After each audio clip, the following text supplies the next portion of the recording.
Hey, it's Scott, and today I want to talk to you about a concept that we find extremely important as team sport coaches, and that is that all roles on our team have value. And we're seeing this played out right before our eyes. For those of you who are watching the NBA playoffs, we're seeing this play out right before our eyes with the Golden State Warriors. Now, for those of you who aren't basketball fans, bear with me. Yes, I'll be referencing this team, but it's the message of how do you create this value with all players on your team, and because it's exactly what this Golden State Warriors team has done. For those of you who don't know, the Golden State Warriors have been NBA champions the last 2 years. They've been to the NBA Finals for the last 4 years in a row, and last night they just clinched going to it for the fifth year in a row. That has not happened to a basketball team in the NBA since 1955 to 60 when the Boston Celtics did it. So obviously it's a huge accomplishment, but it also speaks volumes about the culture that they have created. And that's the word we keep hearing from players, coaches, analysts, you name it, when talking about the Warriors. The culture that they have created is what is able to get them to this level of success that they've gotten to. What so again, for those you don't fully know because you haven't been following it, their best player, according to many, the best player in the league, Kevin Durant, went down with an injury in Game 5 of the previous series against what a lot of people felt was the second best team in the league, the Houston Rockets. When he went down, I believe the score was tied or it was a 1-point game. It was close. And everybody thought, well, that's it. They're not going to be able to pull this one out, and then they're not going to be able to pull out the series. Yet they won that game. The team rallied. The team changed its style a little bit, went back to a completely team ball look, and man, did they come on. But then they did the unthinkable and went into Houston the next game and won that one. I mean, there were analysts, there were people saying they're done. And they went in and won that one without the best player on their team, according to most people. Then they went into this next series against the Portland Trailblazers, the number, I believe, 3 seed in the whole tournament, and they just swept them in 4 games. And they swept them with a variety of players playing who don't play all that much.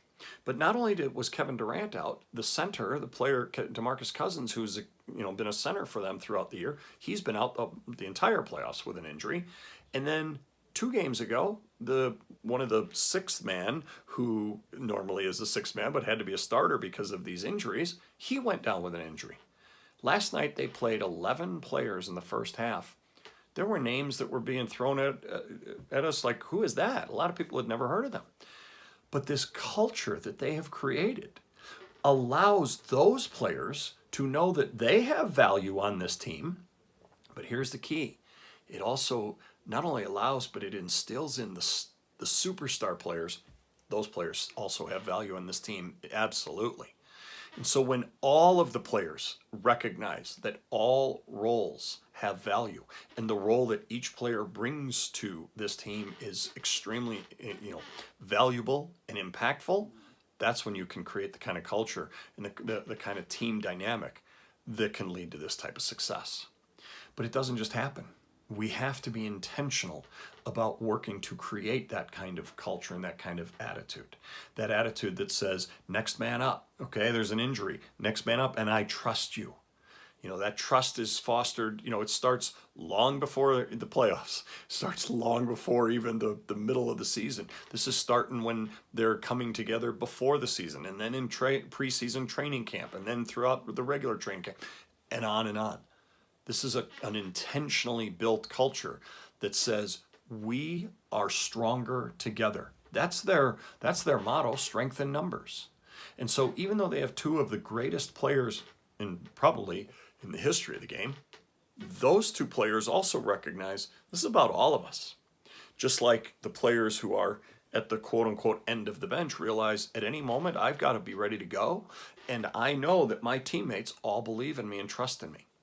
And so we need to do all that we can to create that kind of culture and to foster that kind of spirit that says every person on this team has value, every role on this team is valued. Right? Don't leave that to chance, coaches. Take care of that with your players who are, don't play as much. Keep them in the loop. Keep stroking them. Keep them understanding that, yes, you have value.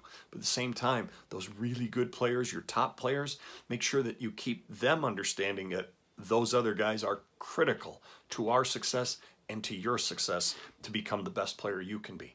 When you do that and you start creating that strength in numbers concept for your team, then you can start to have the sustained kind of excellence that we're seeing the Golden State Warriors have right now. So hope you like this message. It's one of the things that for all my years as a team sport coach, I've tried to instill in our programs and in our players and in our teams. And I think it's one that's really valuable for all of us. Hey, do me a favor, scroll down, give me a thumbs up, thumbs down, whatever you feel. And also, like I've been asking you, subscribe to the channel so we can keep spreading the word and spreading these messages to as many coaches as possible. We'll talk to you again next week.